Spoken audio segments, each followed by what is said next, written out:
Welcome back. If you just joined, karibu sana, hujapitwa sana. Lakini today our hashtag is Friday Revamp, and the reason why we have this hashtag is because of what is about to happen next, because we have a guest in studio. It's time for On the Spot.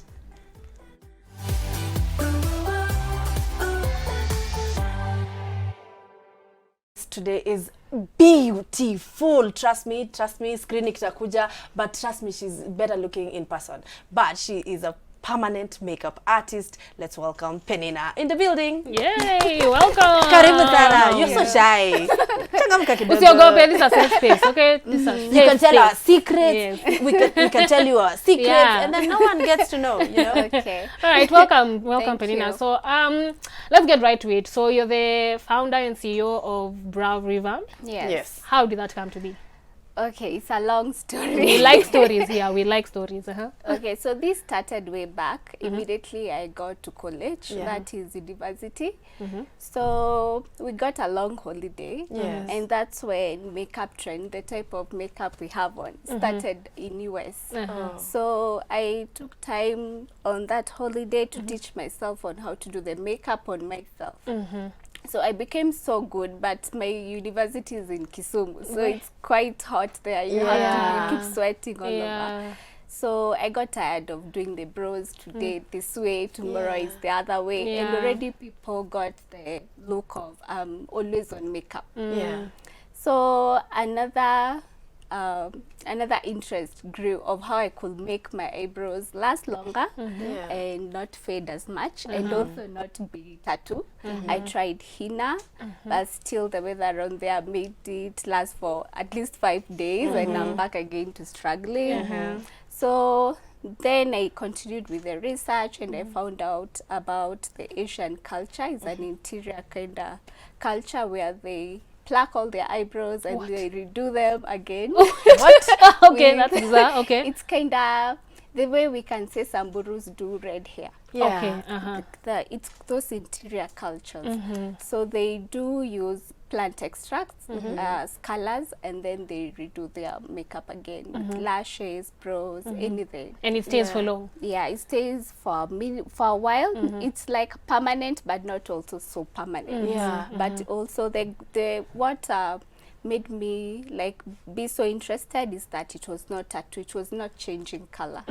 Yes. Oh wow. Okay. But let me take you back maybe a little bit to your background. Growing up, did you see your parents, maybe your mom, playing with makeup, or how did the interest of wanting to be in the makeup industries begin?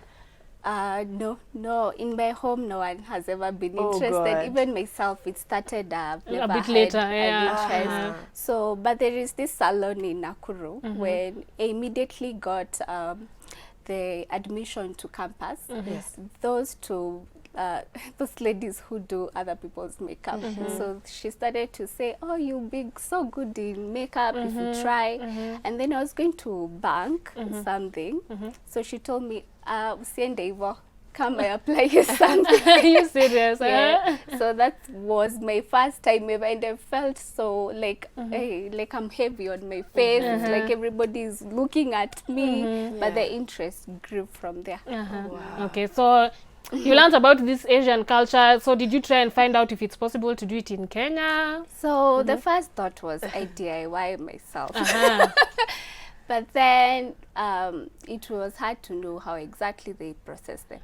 So I started to do more research, so I could use all my savings to import one product at a time. What? Why? You were dedicated.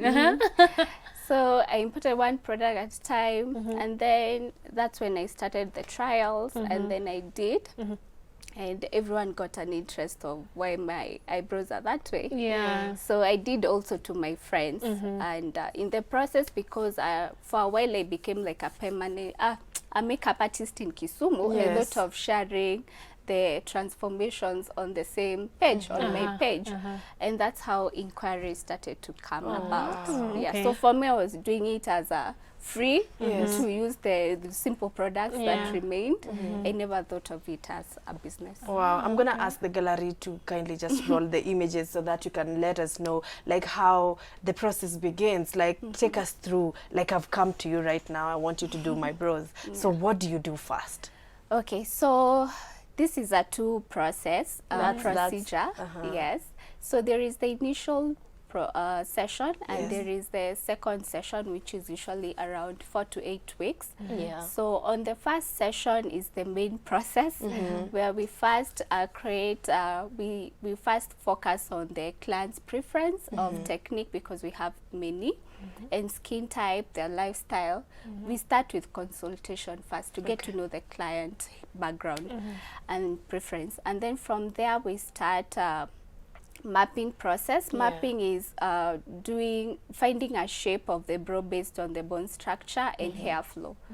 And then once we have the shape, we go ahead to now start the procedure. Wow. But let me ask you, so if I consult with you and I say I want brows, brows that look maybe zinafika huko mwisho, and according to my face structure, that's not good for me. So do you then advise and tell me, no, hii yenye unataka hapana, let's just focus on this one because of the face? Like, how do your clients take it? Yes, everyone usually have their own preference of looks. So what happens, first we do a natural look according to exactly your bone structure and all that. And then the client sits up and we start to adjust to your preference. From your flow, we can adjust those little things like length, thickness, and all that. But we cannot totally like change the flow because of bone structure. Like if your brow is a sad brow, is the one that flops. You can't change that. What's my brow like? You're normal. That's normal. Yes. And then I know that you said something about like lifestyles, and because when I was doing mine, I was the artist told me that there are some skins that just refuse, like the pigmentation does not stick. So is there a way that you can make it like stick for people who theirs fade after like 2 weeks or something? 2 weeks is early for but it doesn't the pigmentation is not there, like after it peels and everything is not there. So the reason why it's a two process, because the first time is usually we tell the client, take it as a trial. We don't know really how your skin will handle it. So for those who have a defensive skin type, what happens, we may have an autoimmune condition where you are not, a lot of people are not aware of it. That means your skin overreacts to things like injuries. So it will take the foreign material, which is the pigment, as something foreign, and what it will do is just keep rejecting.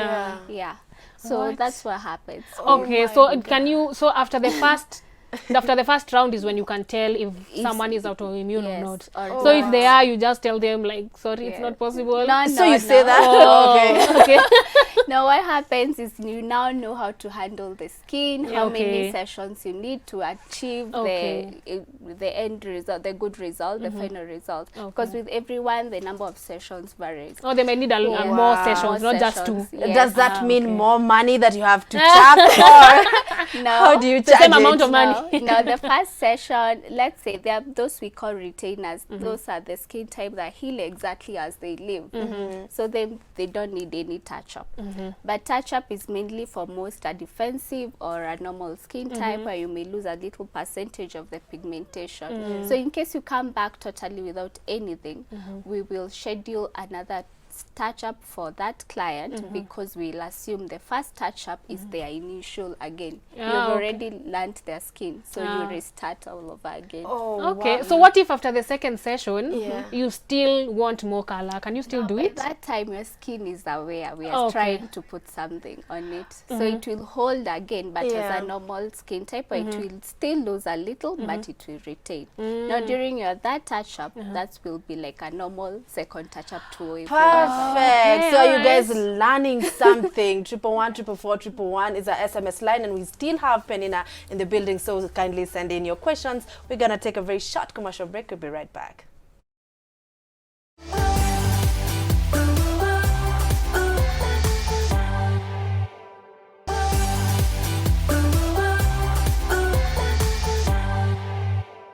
Welcome back, everybody, and I have some good news for you guys. Now, Brow Revamp is giving away one session of your one session of your choice, and all you have to tell us is how many services do they have? Just that. Ukituambia and you get it correct, you get 1 free session plus touch-ups of your choice. Yes. Yes, get to texting, guys. And what's our Facebook? Switch TV Kenya and our page. But Peninah, so you're based in Kisumu? No, you were based in Kisumu? I was studying in Kisumu. So when did you start? Like when you started, where were you? I was in school. In Kisumu. In Kisumu, yes. exactly, right? Yes. But why did you feel the need to move back to Nairobi so that you could, pursue this thing? It all came as a default. So once the inquiry started coming, I started to get 1 or 2 people who are saying, I'm in Nairobi, how can I have the service? Yeah. So I will schedule Saturdays and then I will travel every day, Wow, every weekend. Yes, What? and do the service and go back.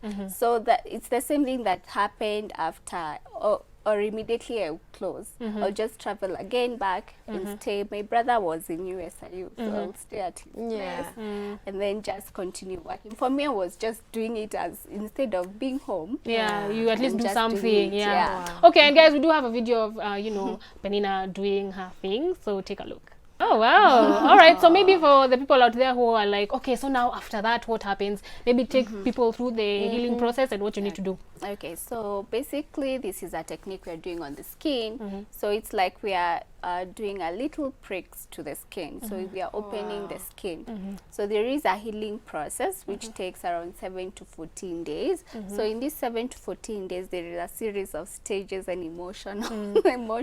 Yeah, it's not cute. It's not cute. Just you did it not, while you were here. it's not cute, man. Yeah. So what happens is the first like 3-5 days, the brows are really black because of the crust of dry up skin, injured skin, and then it starts to crack and peel on its own.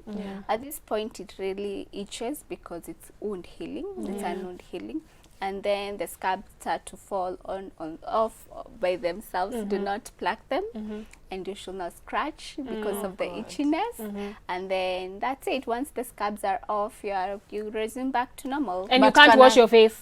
Yes, we need to. But can I scratch like this? That's what I used to do. So tap. I can't Yeah, tap. that's what you do this. Yeah, I saw Joyce do this, Yeah. so you can do that You as can well. tap, Well, no, ma. Okay, but what about like aftercare, like after it's healed and the pigmentation has come, because it takes a while. Like the times you'd be like, this thing didn't work, it's faded. Yes. So after that, what do you do to take care of the brows? Okay, so mostly it's skin and skin, it's facial skin. A lot of fluid is running through the face, sweat, makeup, oil. Yeah. So lifestyle, that's what we categorize as lifestyle. That's what affects how fast the pigmentation will fade. Yeah. So if Joyce comes to you, she's already done her brows and she wants maybe a retouch, would you do it? It depends. We have touch-up fees for our clients, but art is different with every artist.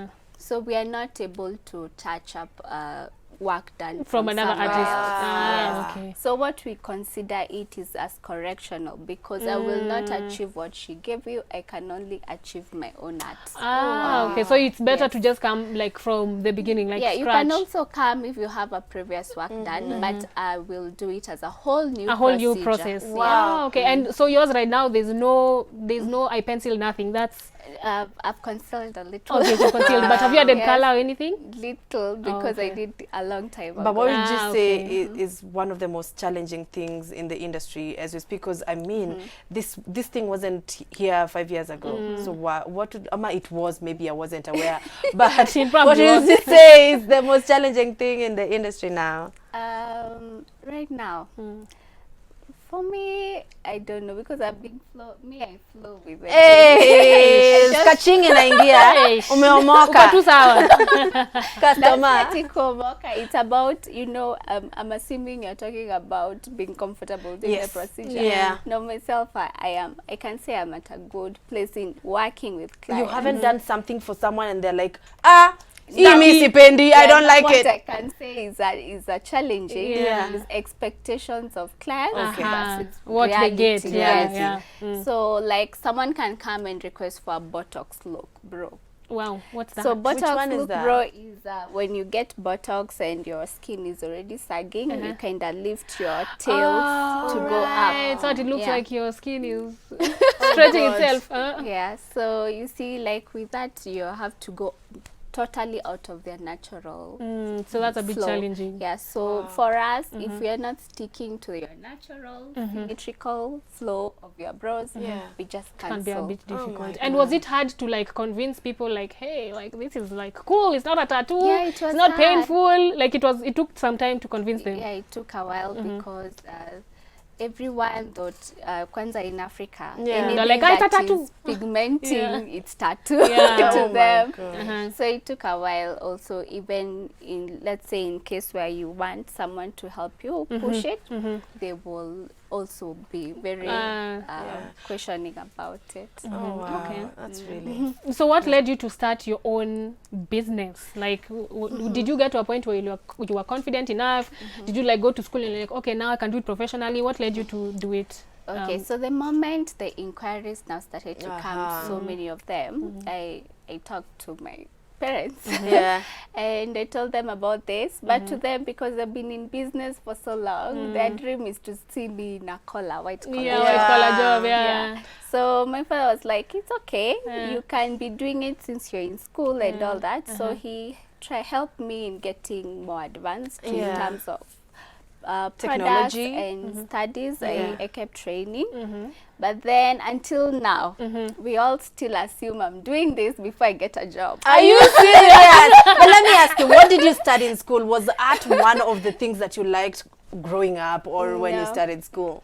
Actually, that was the main reason I diverted. I was called by JAB to do urban planning, so I'm an urban planner. What is urban planning? Is rearranging the cities. Really? Yes. So what do you have to study for that?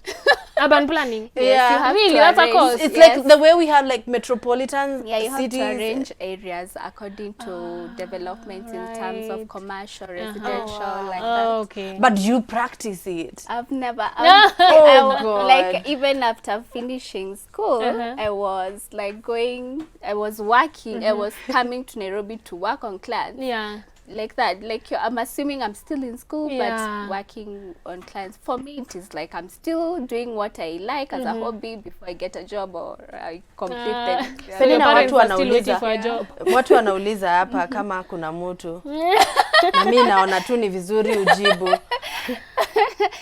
No comment. Maybe people want to shoot their shot. Maybe they want to shoot their shot. You can as well tell them, you know, don't shoot it because I will not catch it. No, I don't know what to say. So where can people find you if they want to book maybe a session or something? Okay, so we have our social media platforms, all of them, Facebook and Instagram, and I think LinkedIn and Twitter. It's Bro Revamp. Yeah. Just one word, Bro Revamp. Bro Revamp. Bro. Yeah. Bro. All right, thank you so much, Peninah, for coming. Welcome. It was a pleasure to have you. Thank and you. For our viewers, thank you so much for joining us today. Kama kawaida tunawapenda sana, and watu wa 10:30. Oh, leo ni Friday. 12:30. Tunawapenda sana. See you next week, same time, same place. Mwah.